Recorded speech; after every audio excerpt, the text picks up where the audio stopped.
Welcome to Dark Knight Rod motovlog episode 3. I am currently in a town called Halmstad in Sweden on the west coast. I wanted to talk to you today about the Vrod as a model. As a motorcycle model, that is.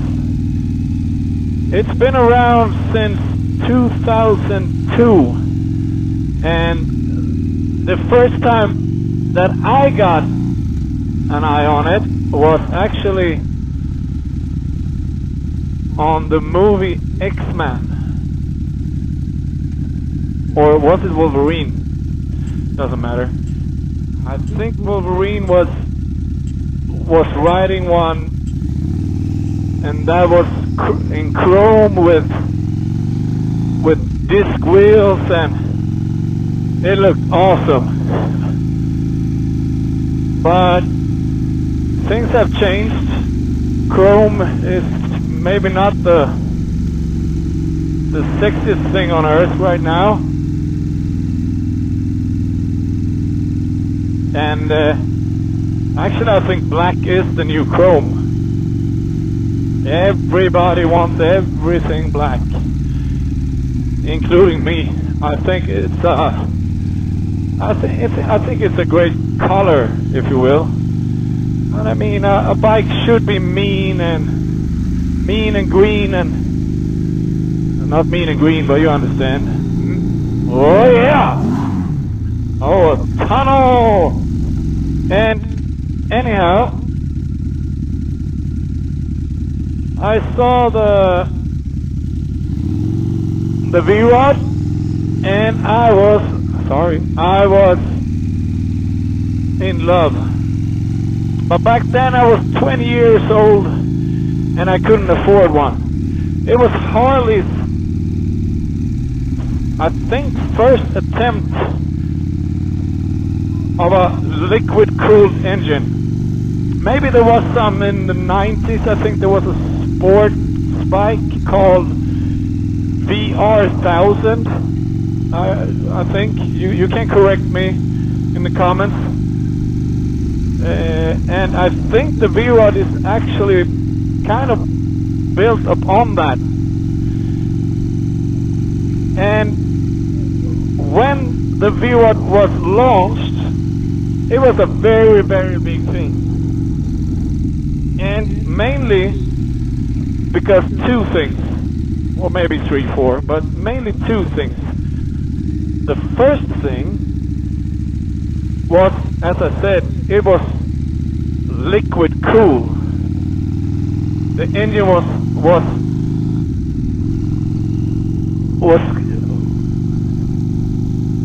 water. The engine had water cooling. That was the first big thing. And the second big thing was that Harley took Porsche to build the engine. They took help of the Porsche brand to build the engine. In my mind, I guess it had to do with money, because another type of engine that Harley never been had, they didn't have the knowledge to build it, or maybe they did. I don't really know, but I think it was easier to reach out to a company that was used to high rev engines and say, hey, we want to build a high rev engine, but it's on a motorcycle. And the debate goes on and on and on. Is the Vrod a Harley-Davidson? Is the Vrod a Porsche? Well, I'll let you decide. But in my mind, in my head, it's a Harley-Davidson. Why? Because it said so.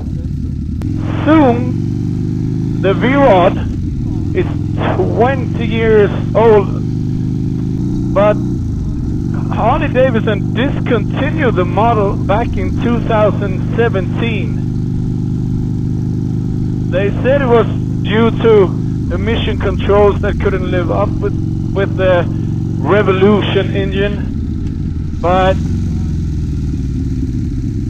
I think it was all about that the Vrod didn't sell as Harley expected. Okay, let's rip her up!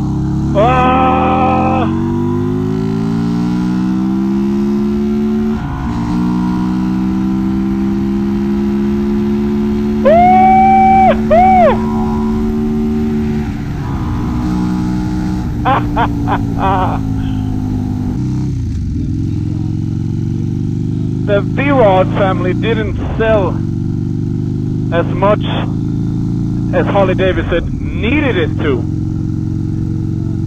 In Europe, Australia, and some other parts in the world, it sold pretty good. But in the big Western country called United States, it didn't sell as good. And the funny thing about the Revolution engine is the new Pan America, and I think it's called Custom 1250 or something. The engine is called Revolution Max, with dual overhead cams, and it's liquid cooled. But this time around, Harley made the engine themselves. So, was it environment commissions and such? No, I don't think so. It was all about money that they pulled the plug on the Vrod. And I can understand that somehow. And the Nitro Special is by far the most popular model in the Vrod family. And that is because it's very much blacked out all the way from the start. Yeah. Let me just overtake this one. Ah! Woo-hoo!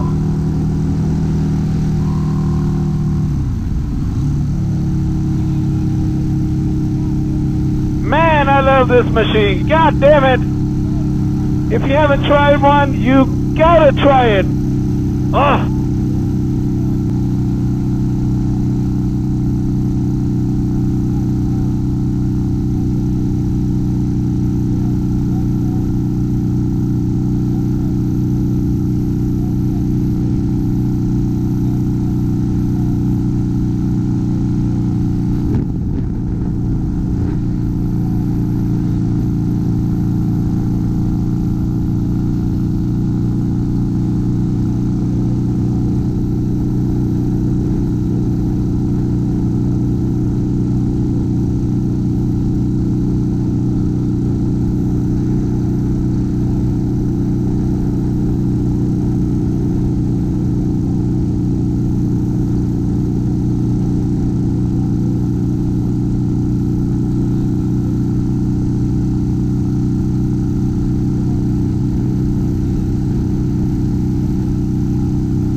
From 2008, the Nitro Special was a part of the family. Before that, it was the Nitrod. And before that, there was some Street Rod, I think, and some V-Rod A and V-Rod B and V-Rod AW and whatnot. And before 2008, the engine was 1130 cc's and no ABS brakes. The fuel tank actually a bit smaller, and that's a huge factor when you buy a Vrod, because of course you can tour with it. I mean, I've ridden this bike a long time. I've toured long trips on this one. You just have to have an eye on the fuel gauge, but from 2008 and down to 2002, the smaller fuel tank sometimes creates a problem. I think it's 2 or maybe 3 liters less. And that's a factor you should consider when you buy a Vrod. It also misses the slipper clutch that the 1250 has. So, in my opinion,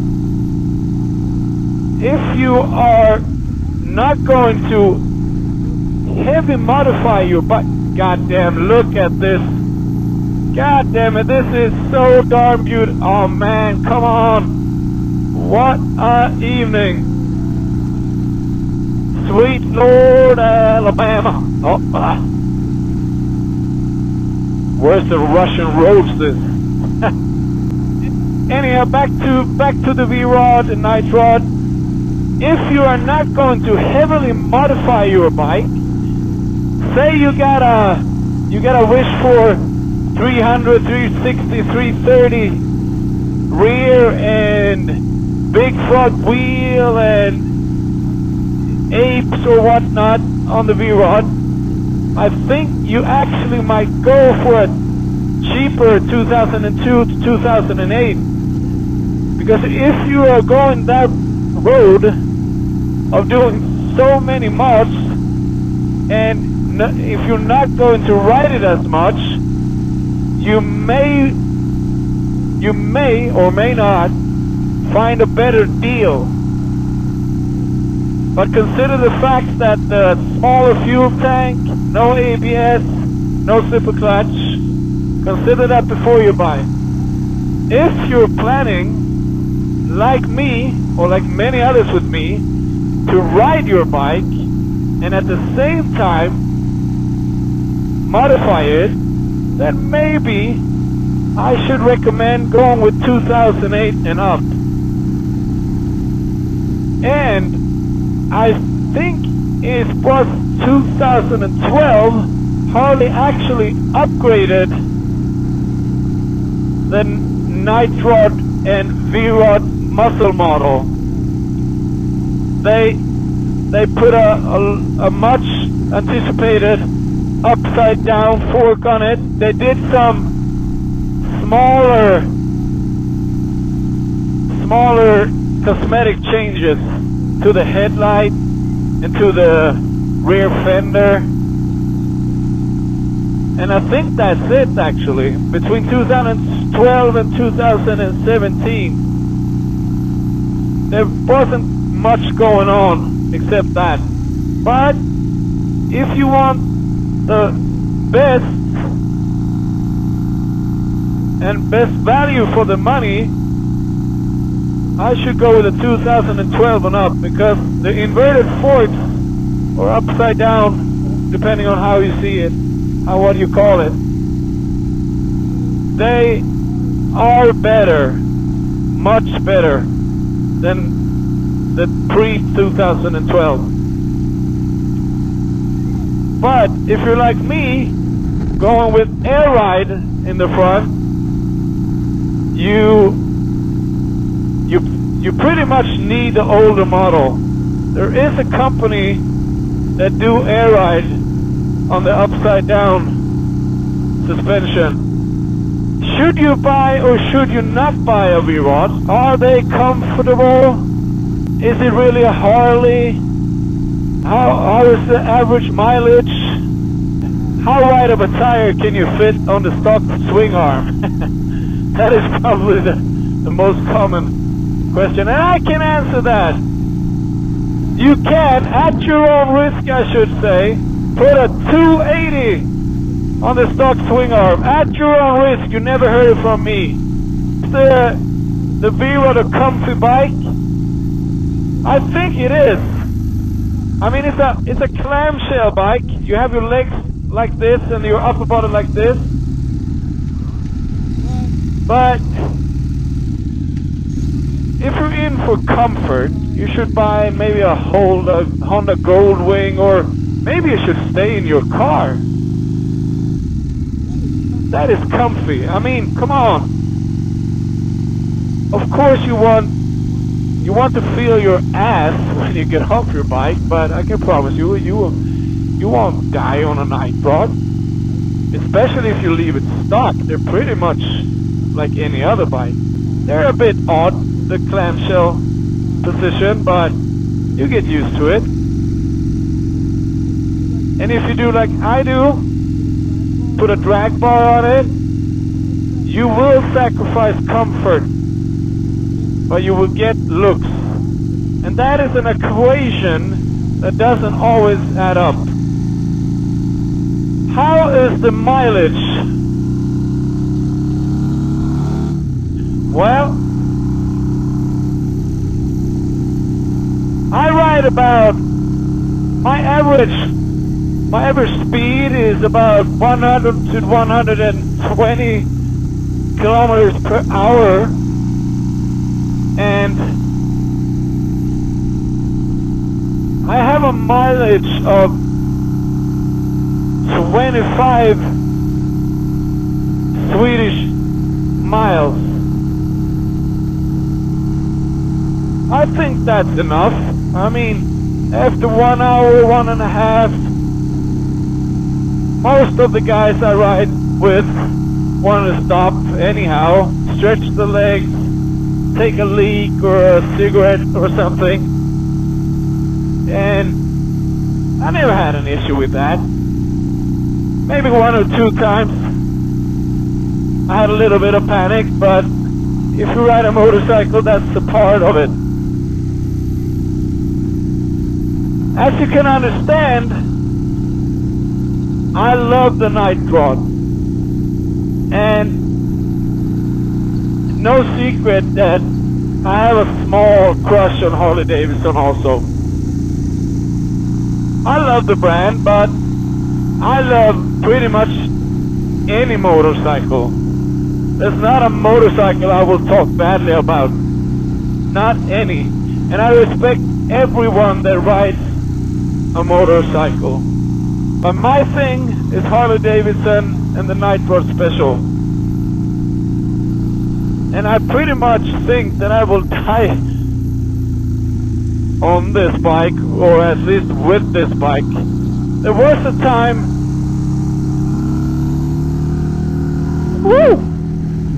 I was thinking about selling her, but the miles keep adding up on the speedometer, and we have a love relationship, me and this bike. I mean, we've been through a lot. We've been battling life together for over 10 years now. It's funny when you think of it, that you can have a sort of a relationship with a thing. Well, I'm happy, she's happy, and I hope you are happy and that you have liked what you've heard on this motovlog episode 3. Let's open it up a last time. Bye bye. Oh yeah.